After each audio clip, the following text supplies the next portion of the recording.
কেমন আছে শিলিগুড়ি? আমি কিভাবে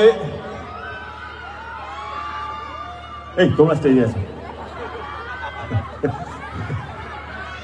আমি কিভাবে তোমাদেরকে ধন্যবাদ জানাবো, আমার কাছে কোনো ভাষা নেই।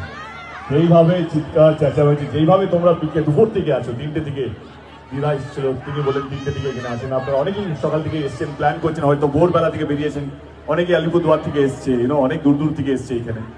আমি শুধু এটুকু বলতে চাই, হাত জোর করে প্রত্যেককে অসংখ্য ধন্যবাদ এইভাবে ভালোবাসা দেওয়ার জন্য। আমাকে শুধু নয়, আমার পুরো টিমকে, রঘু ডাকাতের গোটা টিমকে এতটা ভালোবাসা দেওয়ার জন্য।